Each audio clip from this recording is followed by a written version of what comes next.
Seberat-beratnya seperti apa? Hah? Jadi dia minta seberat-beratnya seperti apa? Ya yang setara aja. Yang setara tuh apa, Bu? Bebas aja gimana? Menurut polisi itu adil. Menurut saya adilnya ini sih kelalaian, Bu. Dia ada yang nanya kan, kenapa sih kesel banget sama netizen yang sayang sama Dante? Kenapa nggak marah sama pelaku? Laporkan Engger Dimas terkait kasus KDRT. Ya, fokus untuk bantu mengawal kasus ini. Jangan sampai ada pengalihan isu. Boom! Jadi bahkan Jessica Wongso itu dapat pengacara gratis. Jadi kok sewa pengacara gitu? Pengacara kan mahal ya. Pengacara ini fungsinya apa gitu? Untuk menjelaskan apa? Untuk melindungi siapa? Dan melindungi dari apa? Aduh, bener-bener bucin sama beliau Paduka Raja super ganteng ya. Ini kok malah ayah Dante sendiri mau dilaporin polisi masuk penjara. Nih gimana nih Mbak Tamara? Hai, apa kabar? Kembali lagi di Let's Go. Apa kabar kalian semua? Semoga kalian baik-baik aja. Let's Go masih update tentang Justice for Dante ya. Waduh guys, kalian kan pasti udah tahu nih ya. Ini ada yang komen di komenannya Let's Go bilang, "Bang, tahu nggak Bang? Gitu kabarnya ini ada mantan suaminya Tamara, ayah Dante, Engger Dimas itu dilaporin sama Tamara gara-gara KDRT." Buset, masa kayak gitu sih? Nah, dan juga ini ada neneknya kemarin Let's Go udah komplain ya. Ini neneknya nggak ada mau membahas pelaku dihukum berat atau enggak nih? Nah, ternyata ada guys. Waduh, tapi ini lebih janggal lagi deh. Jadi kita bahas aja ya. Nah, jadi kita mau bahas omongan neneknya yang pertama ya. Minta seadil-adilnya. Hukuman seberat-beratnya gitu. Ini kan kasusnya udah berjalan begitu panjang ya kalau dilihat. Kita lihat seperti apa sih, Bu? Saya cukup sedang saya minta seadil-adilnya. Minta seadil-adilnya. Tersangka dihukum seberat-beratnya. Nah, itu kata neneknya ya. Seberat-beratnya seperti apa?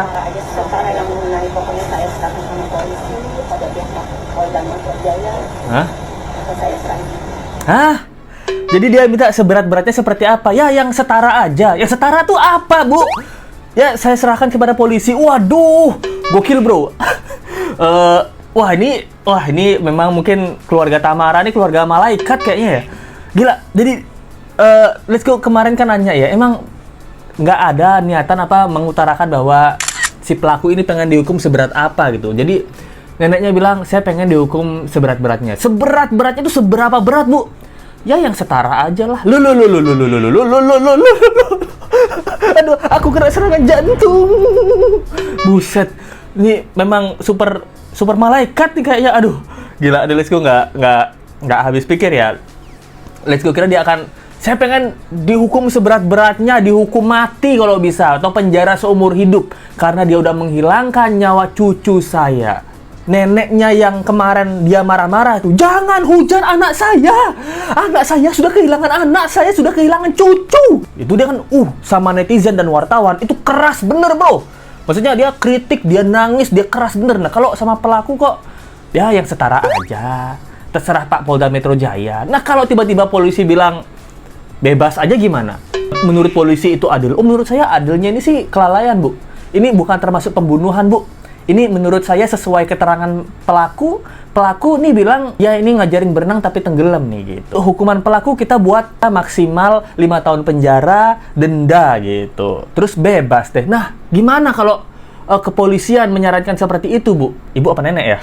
Nek gitu, nenek Dante kan. Nek, gimana Nek kalau polisian ngomong kayak gitu? Apa nenek mau terima gitu? Ya nggak apa-apa dia bebas dari penjara, yang penting dia akan dipenjara di hati anak saya seumur hidupnya. Loh. Masa kayak gitu, Nek? Apakah ini cuma Let's Go aja yang kaget, apa kalian juga kaget nih? Kalau Let's Go jujur sekaget-kagetnya sih gitu. Atau mungkin memang neneknya sama ibunya Dante, Tamara ini udah capek ya gitu. Jadi dia memang udah percaya banget sama polisi nih. Dia udah percaya banget sama polisi, jadi dia nggak mikirin hukumannya apa gitu. Yang penting pelaku udah ditangkap aja. Karena dia yakin di Indonesia ini hukum dan keadilan itu pasti nomor satu. Tidak ada yang oknum-oknum, guys. Oknum-oknum kepolisian yang meringankan hukuman, mendiskon-diskon hukuman itu tidak mungkin ada gitu. Bisa jadi kan gitu. Nah, Itu sih, menurut kalian gimana guys? Nih Lesko super kaget-kagetnya ya. Ya bahkan ada yang nanya kan, kenapa sih kesel banget sama netizen yang sayang sama Dante? Kenapa nggak marah sama pelaku? Nah, netizen juga bertanya hal yang sama. Nah, ini ada komen yang bagus ya. Ini keanehan Tamara dari subscribernya Let's Go ya. Dia bilang, Dante kan udah sakit dari tanggal 20. Tanggal 22-nya Tamara survei kolam berenang. Tanggal 23-nya papanya antar Dante ke rumah sakit. Lu 4 hari dari rumah sakit udah dipaksa renang. Nah, itu keanehannya kan gitu. Terus dia juga bilang, dalam pembelaannya Tamara bilang dia memang melarang Dante berenang di sekolah gara-gara pilek gitu. Tapi kenapa saat Dante masuk rumah sakit tanggal 23, dia tetap memaksa Dante berenang di minggu itu? Mari kita pikir bersama. Nah, ini nggak tahu ya, dia memaksa atau memang Dante yang pengen nih. Tapi kalau Dante yang pengen kan harusnya nggak boleh ya. Kamu kan baru sakit, nak. Pilek kamu, nak. Gitu. Tapi kalau sama yang mulia Paduka Raja, beliau super ganteng itu boleh lah. Loh, bagaimana nih gitu? Lebam-lebam bekas gigitan ditemukan di tubuh Dante. Curiga Tamara bertujuan menutupi bekas lebam yang disebabkan oleh YA. Wah, nih Let's Go baru kepikiran nih. Si pembunuh untuk membuat ahli forensik dan polisi bingung. Lalu ada dugaan lebam gigitan tersebut dibuat selagi Dante masih hidup karena lebam menunjukkan bahwa korban menerima luka saat aliran darah masih hidup. Wah, hebat sekali nih subscriber Let's Go nih. Let's Go nggak kepikiran sana. Seperti yang ada komentar bilang, mungkin nenek sama Tamara itu hatinya suci, bersih, murni gitu. Makanya berpikiran positif terus. Pokoknya Mamah Dede, Oki Setiana, Dewi kalah sama mereka kayaknya. Si nenek malah marah-marah ke netizen gitu. Udahlah, nggak usah di-up kalau kayak gitu, berbondong-bondong wartawan jangan wawancara. Waduh, jadi nih netizen kan juga kesel ya, kok sama netizen nih kayaknya neneknya marah aja terus. Bukan marah terus ya, maksudnya berani dia ngomel gitu, keras gitu, tinggi nadanya. Tapi kalau sama ditanya tentang Yuda, tentang menantunya yang nggak jadi, dia ya terserah Pak Polisi aja lah, yang setara aja. Saya cuma mau fokus Dante aja. Anehnya kenapa kan dia harusnya mau fokus ke Dante aja. Dante kan sudah meninggal dunia.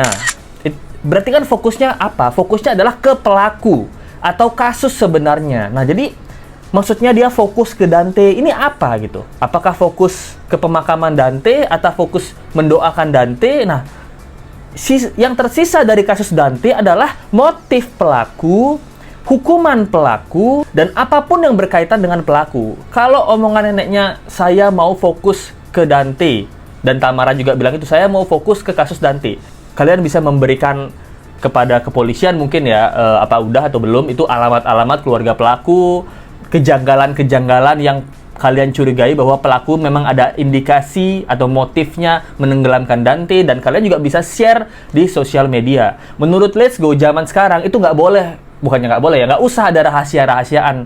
Udah saya sampaikan penyidik gitu. Malah seharusnya sekarang sampaikan penyidik, sampaikan netizen juga. Supaya apa? Supaya netizen yang mengawal kasus ini gitu. Kalau ini nggak rame, wah, yang oknum kerja apa? Wah, yang oknum ya. Polisi oknum kerja apa? Nggak kerja kan gitu. Ini aneh, di mana orang berlomba-lomba dan pengen viral kasusnya supaya terus dikawal netizen. Ini aneh sih menurut Let's Go. Terus ada juga kabar dia melaporkan Engger Dimas terkait kasus KDRT. Wah, ini guys. Tapi itu udah lama sekali, itu kejadian tahun 2021, dan itu lapornya juga udah lama. Kalau sekarang sih harusnya berarti aja dulu, karena itu emang udah lama banget. Dan di sini katanya juga pertanyaan dari itu kan berarti ada di situ, tapi jangan itu emang benar. Tapi itu udah lama sekali, 2021. Sering terjadi kekerasan tersebut, tapi sekarang fokusnya untuk Dante aja. Fokusnya untuk Dante aja, jadi nggak mau bahas lagi. Jadi itu kasusnya tuh tahun 2021, tapi dia lanjut melaporkan di tahun 2023 gitu, November kemarin. Jadi juga bilang udah lupa ya. Nah, namun dari sumber yang Let's Go dapat, dari pihak kepolisian itu mengatakan ketika kita menerima laporan akan kita tindak lanjuti gitu. Dari 2001 ditindak lanjuti nggak ya? Ditindak lanjuti 2024. Setelah apa? Setelah viral. Gokil. Apabila ditemukan unsur pidana, mau dilanjut proses penyidikan, atau nanti Tamara ingin damai, atau restoratif justice gitu, polisi akan mendahulukan itu. Nah, itu omongan dari kepolisian. Ntar ditanyain Mbak Tamara, ini kasus tahun 2021 yang ada penganiayaan mau dilanjutin atau enggak. Nah, dan tanggapan Engger Dimas ini waktu dilaporin dan ditanyakan isu ini gimana. Nah, ternyata manajer Engger Dimas itu membantah penganiayaan itu terjadi. Dia bilang untuk statement yang itu enggak benar gitu, tapi lewat pesan singkat ya, lewat chat katanya. Dia bilang sementara ini Engger itu fokus cari keadilan buat Dante. Mohon semuanya fokus untuk bantu mengawal kasus ini. Jangan sampai ada pengalihan isu. Boom! Jangan sampai ada pengalihan isu. Gokil. Pertanyaan kita kan, apakah ini termasuk pengalihan isu? Dan pengalihan isu ini, tujuannya apa? Dia kan selalu bilang, mohon semuanya bantu mengawal. Nah, dia selalu minta netizen tolong bantu mengawal gitu. Dia Engger Dimas sama netizen ini gini loh, bantu mengawal loh. Kalau Mbak Tamara, jangan hujat anak saya, jangan hujat saya. Guru-gurunya tidak tahu apa-apa, saya yang paling tahu. Nah, oke, ini keanehan lainnya. Jadi Mbak Tamara ini kan punya pengacara ya, dan Mbak Tamara ini kan korban gitu. Nah, korban ini kok sering banget Mbak Tamara ini bolak-balik kantor polisi memberikan keterangan ya gitu. Takutnya Mbak Tamara nih, takutnya seperti yang kemarin-kemarin itu awalnya dijadikan saksi, diperiksa, lama-lama jadi tersangka gitu. Kayak yang kemarin-kemarin kan ada kayak gitu ya. Tapi semoga enggak gitu, karena Mbak Tamara kan diduga lalai dalam keadaan lalai menitipkan Dante ini ke Yuda ini. Itu omongan dari Alvin Lim dan juga beberapa pakar hukum ya. Ini pakar hukum yang ngomong loh, bukan Let's Go ya. Jadi pertanyaan Let's Go kan, fungsi pengacara ini apa? Kalau di wawancara Mbak Tamara ngomong juga nih. Pengacaranya cuma di sebelah aja, lihat-lihat. Ngomongnya apa? Hati-hati kalau ngomong-ngomong kamu. Pengacaranya di sebelah aja nih gitu. Kenapa sih Mbak Tamara ini punya pengacara? Itu kan pengacaranya bayar ya, dan mahal gitu. Kalau kita ingat kasusnya Brigadir J, itu kan ibunya Brigadir J, bahkan Jessica Wongso itu dapat pengacara gratis. Jadi pengacara ini yang datang ke korban biasanya, yang dianggap korban itu mengatakan, saya akan membela kamu gratis karena saya yakin kamu nggak bersalah. Bahkan pengacaranya yang datang sendiri. Nah, kalau Mbak Tamara ini kan waktu jadi korban, Mbak Tamara kan korban nih, kok sewa pengacara gitu? Pengacara kan mahal ya. Kalau Mbak Tamara nggak sewa pengacara, itu nggak apa-apa. Kalau ada nanti tindakan-tindakan yang memutarbalikkan fakta, pemerintah akan memberikan Mbak Tamara pengacara. Nggak usah pemerintah, bahkan pasti Hotman Paris, Alvin Lim, Kamarudin Simanjuntak, itu pasti akan senantiasa gratis menolong Mbak Tamara untuk kasus Dante ya. Pertanyaan kita kan, Bang Let's Go, apa jangan-jangan nih si beliau Paduka Raja super ganteng ini yang menyarankan Tamara ini menyewa pengacara? Nah, kalau memang tiba-tiba pelaku ini menyarankan Tamara untuk menyewa pengacara, yang kamu lebih baik sewa pengacara aja deh. Ini pengacara aku kenal. Nanti masalah biaya aku yang bayar. Nah, pertanyaan kita kalau memang seperti itu, ini dugaan ya. Maksudnya apa? Pelaku menyarankan Tamara untuk meminang pengacara. Nah, itu pertanyaan kita semua ya. Ataukah Tamara juga korban? Nah, Tamara ini ternyata korban. Dia ditekan oleh sesuatu, dia ditekan oleh seseorang, dia ditekan oleh sekeluarga. Dari pelaku bisa jadi dia dapat tekanan, dia juga korban. Makanya dia tahu seberapa berbahayanya beliau Paduka Raja yang super ganteng ini. Dia langsung gercep cari pengacara. Nah, itu kan bisa pertanyaan kita semua. Nah, pengacara ini fungsinya apa gitu? Untuk menjelaskan apa? Untuk melindungi siapa? Dan melindungi dari apa? Nah, itu fungsi Pak pengacara dari Mbak Tamara ini apa? Dan juga motif sampai sekarang belum ada gitu. Apakah motif itu penting? Penting menurut Let's Go. Karena dari beberapa kasus yang Let's Go kawal ya, dari Pak Sambo, terus dari Subang, dari beberapa kasus ya, itu motif ini penting karena jadi kita bisa tahu benang merah. Dan benang merah ini menunjukkan apakah ada pelaku lain dalam suatu kasus. Jadi motif ini menurut Let's Go penting. Kalau motif nggak penting ya yaudah, orang gila aja ngelempingin anak kecil gitu. Dan harusnya sih pengacara dari pelaku ini juga speak up kemana-mana ya tentang apa yang terjadi kalau itu memang ketidaksengajaan itu. Tapi yang lebih sering speak up adalah si korban ya, ibu korban tuh malah paling sering speak up. Tapi speak up-nya bikin kita mikir 16 kali ya.